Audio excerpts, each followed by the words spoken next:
Good afternoon, everyone. From the core of my heart, I thank the entire managing committee of Bangalore Film Society, BOSS, for considering me worthy of this prestigious BOSS Gold Medal Award. It's a real honor for me, and I'm really humbled to accept this.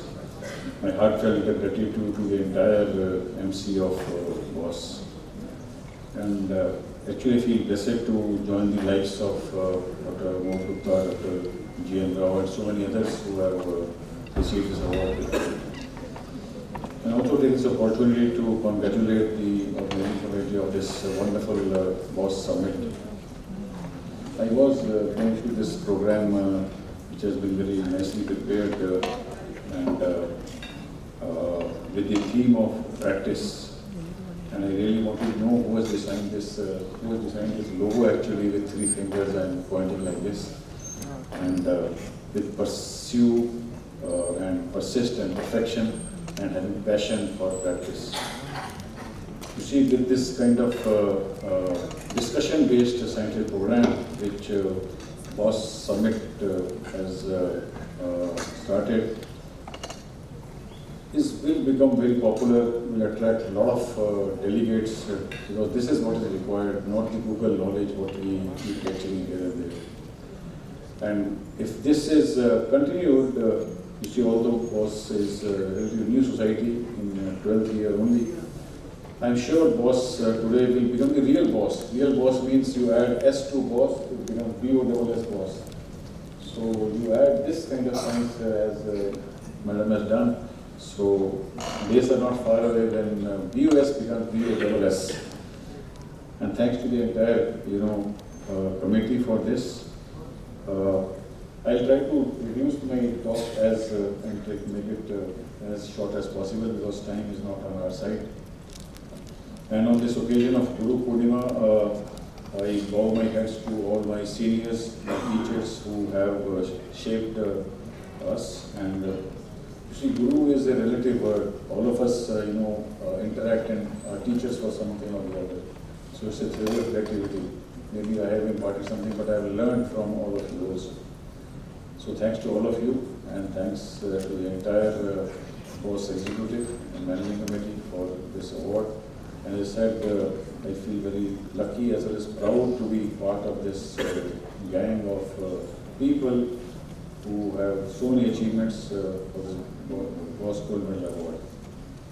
So the topic which I have chosen is a very common topic which all of us encounter, and I know it's a mixed audience here. I'll try to simplify so much. No ophthalmologist today can live without this procedure. No ophthalmologist, whether DSM or post-DSM. And we all say retina has 10 layers here, all of them are listed, but these 3 layers are the most important layer, which is this green and 2 red layers, ELM, ISOS and RPE.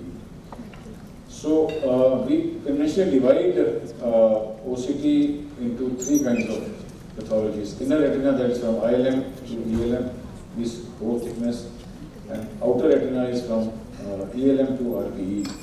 But I will not be talking of any of these pathologies at all. So my key thrust will be to talk of the junction where vitreous meets the retina. So there are a whole lot of pathologies which are very, very common today. Remember, all of us are born with a gel vitreous. Gel vitreous means white of an egg consistency. And this vitreous has attachment all over the retina. So with age and diabetes and disease, traumas, 2 things generally happen.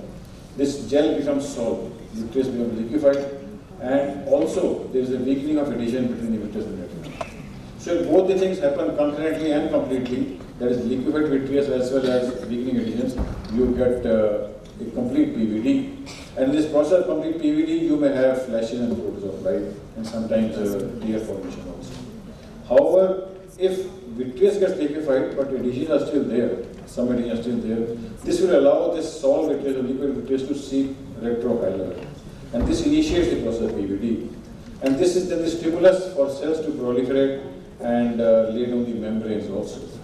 So this partial PVD or anomalous PVD or incomplete PVD is the pathogenesis of all this interface disorders, what we talk about, all these interface disorders here. This was the recent classification which you can Google, but main thing is that full thickness macular hole, people say small, medium and large. Definition of large is 400. Believe me, in our practice we get thousand size, which I call XL or XSL, like we label our t-shirts and shirts, XL shirt or XSL t-shirts. So I'll just touch upon these pathologies for the sake of time, brevity. VMA, VMT and ERM and macular hole, I'll just touch upon them.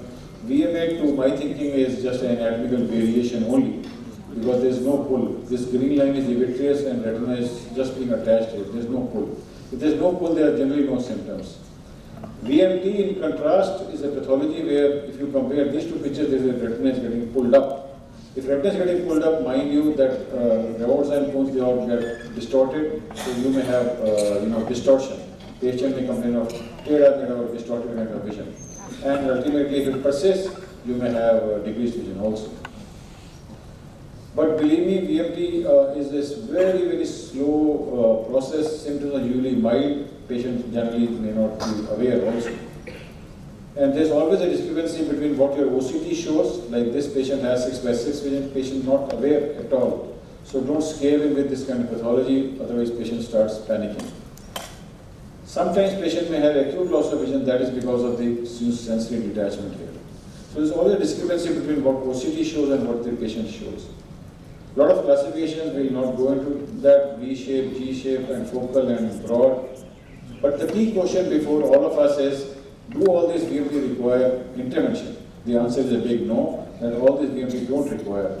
Sometimes if patient is lucky, you may have separation spontaneously that PVD is created and patient may have a resolution of symptoms also. So I'll show you one example. This patient, right eye, we operated macular surgery. Left eye, we made patient the conscious of having VMT, but patient till date, believe me, is asymptomatic. So if patient is asymptomatic, we don't have any reason to go inside the eye. This patient was having progressive VMT. If you see this picture of OCT, we were preparing for surgery, but patient was lucky, so were we. Patient had spontaneous PVD with a resolution of all the metamorphosia 6, 6 and 6. So this may happen sometimes. This one other patient, you see this patient right eye macular surgery, left eye has VMT, but recovered spontaneously with no intervention from our side at all. So management of VMT is only if patient is bothered. Patient, believe me, has to beg for surgery. Otherwise, please don't intervene in such symptoms. You may create more complication rather than benefit to the patient. Only if the patient has disturbing metamorphosia and hindering or has decreased vision because of CME and ERM, then only we have right to go inside the vitreous cavity. So we believe we do not treat OCT, we have to treat the patient, his symptoms and patient as a whole. So this alarming VMT also has 6x6. You see this alarming VMT, but patient has no symptom at all. So whenever patient disturbed by metamorphosia and he really begs before the doctor, my day-to-day life is getting affected, then only we go inside. And then we don't care even if it is 6x9, we'll still go inside. So basic aim is to cut this greenish color vitreous here, and believe me, with modern day MIVS, vitreous surgery, MIVS gives fantastic result. It's not a big job, it takes around 10-15 minutes only. So all of us have experience of doing vitreous surgery, but in came this so-called Wanda injection version of Jetria. This was more than a decade back with the hope that they will take away all the jobs of vitreous surgery, but they did not and they could not. The reason was, besides being expensive, $4,000 for one single injection, the success rate was quarter of what vitreous surgery could achieve. This was highlighted by this comparative study. In the patients who underwent vitrectomy, 100% result was there, but in patients who were treated with Jetria, so-called Wanda injection, only resolution was 50% only. So the surgery still remains a standard of care in the patients who require this surgery. And as I said, key step is just PVD induction.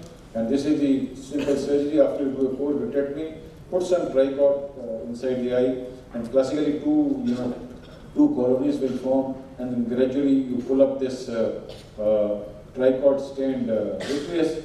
And once this signet ring formation occurs, you see this is not a time-consuming job. And once this occurs, then you just put the air fluid exchange, and that is the end of surgery. and the results are pretty good.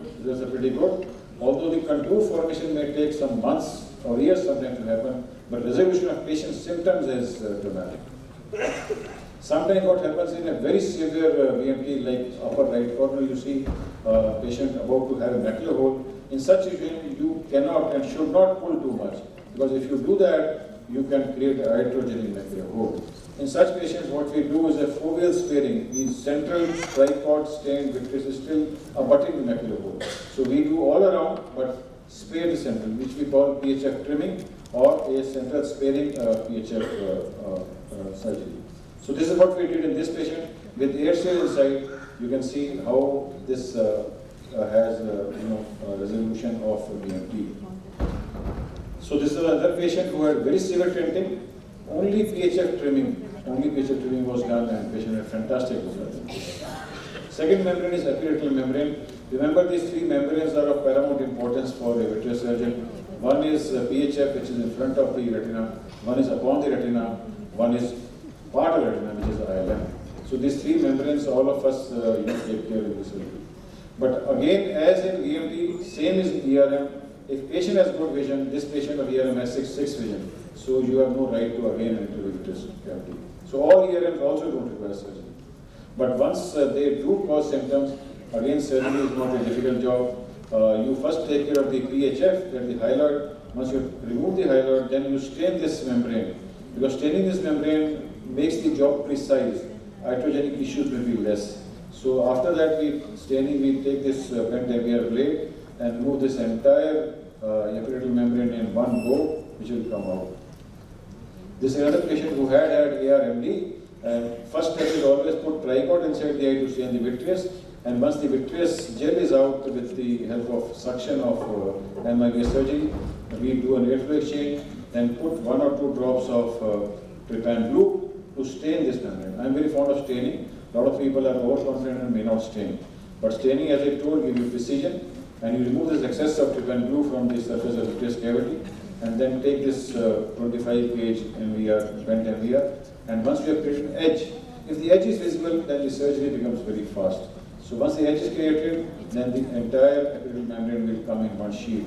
There are rarely 2 sheets of epiretinal membrane, it's come as one sheet only. So this is that patient who had complex ERM and after surgery. Normally we combine, if there is a minimal cataract, also combine the cataract surgery along with all this membrane surgery. Coming to the last membrane, that is ILM. Believe me, in all patients of ERM, we may not remove the ILM. We do try, but not at the cost of damaging the retina. And remember, ILM is a part of retina only.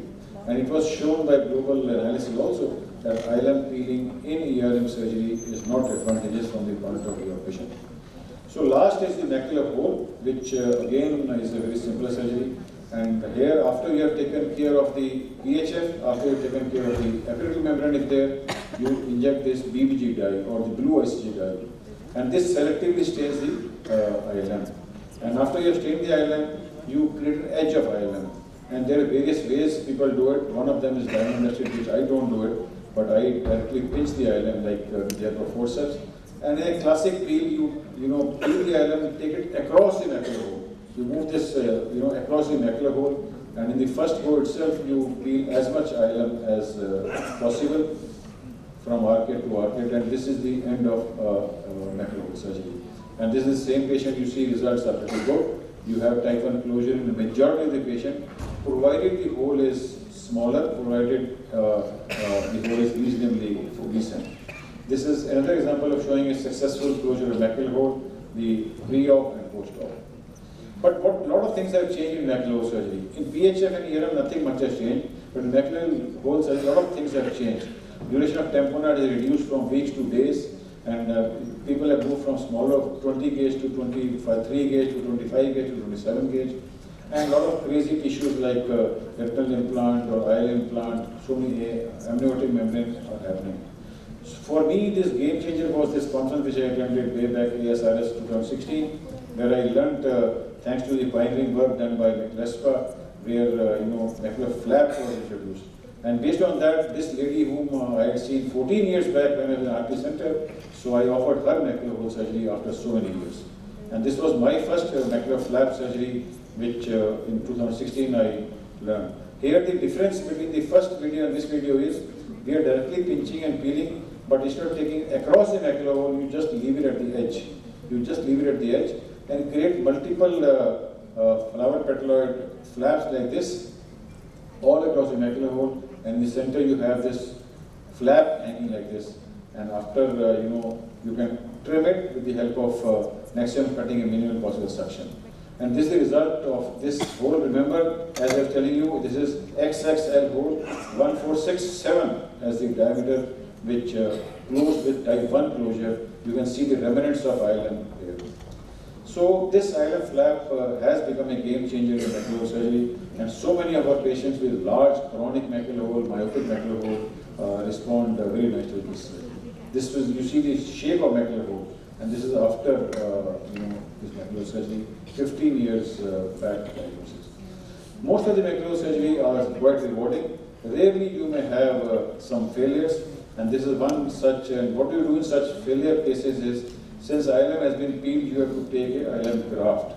You take a graft from the neighboring retina and put PFCL over it, because PFCL is a heavy liquid. You can't maneuver this graft in a fluid-filled eye. So you have to maneuver this graft under the weight of PFCL, then only this maneuvering is possible. Otherwise, because of fluid currents, this graft will keep moving. So this is what is being done, that graft under the PFCL with the help of diamond strip, we are placing it over the macular hole. So soon we will place it over this macular hole and then do an airflow exchange away from this. So the world today, believe me, is divided between peelers and non-peelers.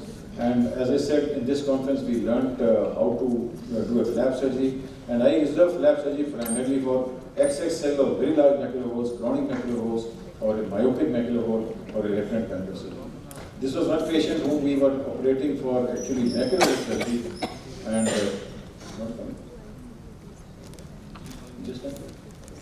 so this was a routine reg RD with macular hole. So after having tackled the vitreous, injected PFCL, and under the PFCL, as I said, we stained this, and then under the PFCL only we peeled this ILM. So you notice this peel is going across the macula compared to a flap. Sometimes we create a flap also in very high myope patients also.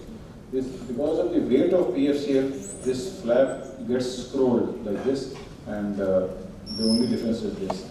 And after that, you complete the routine retina surgery. This was the pre-op patient. You have reg RD, macular hole, and this is the post-op picture of this patient. Lamellar macular generally are quite benign, do not require any intervention unless in your vertical follow-up patient has some metamorphosis loss of it. And otherwise, most of the time, lamellar macular do not require any intervention. So this is one patient who had all the membranes. He had epiretinal membrane, lamellar macular hole, plus ILM issue. So we took him off for surgery and did all the three membranes, so which is being demonstrated here. That tricot to stain the vitreous and remove the hyaloid phase. Then under the air you put this trypan glue, stain the epiretinal membrane, and then with the help of this very useful instrument, 25 gauge MVR blade, remove this entire epiretinal membrane. And after the epiretinal membrane, you see this entire sheet will come in one go. Once this sheet is being taken care of, you see the surface of the macula is not very healthy. So this is when we have the third dye here, which is the BBG, which selectively stains the ILM. And this actually is the ILM which is coming out after the epiretinal membrane has been taken care of, and all the three membranes then are taken care of. And I'll just show you, this was the pre-op, all the three membranes 624, and this is after a couple of months. Very thankful to these three layers, that ILM and ESO junction, all the dead patients recovered fantastic 6x6 vision. So just to reiterate, these three membranes and all these three staining agents, starting from tricot to trypan glue to BBG. And this is the recent thing which I saw on net actually, which I was telling you, XL and XSL, and people have started recognizing, and you see the lower part of the figure. This is the close classification which has recently come out of macular hole, XL and XSL. I thought it is my dream, but this is now in literature also. XL and XSL, or giant macular holes, also known. and treatment modalities also have changed from the conventional peeling to flap to hydrodissection to human amniotic membrane and even retinal transplantation. A lot of exciting things are happening in Macular. So thus to conclude, a lot of excitement is there in macular surgeries, again, intellectual disorders and OCT, and this enormous theory of PVD, which I presented before you, has helped us in better understanding of this whole intellectual disorders. And once you understand better and see better with the help of these dyes, this surgery becomes actually very simple. So thank you very much for listening.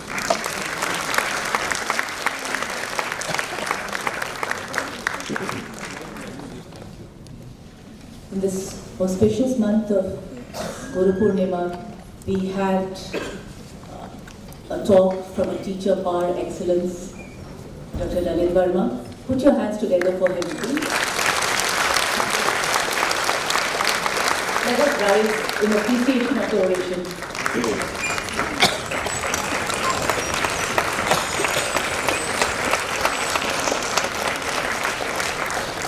Thank you, sir, Dr. Verma.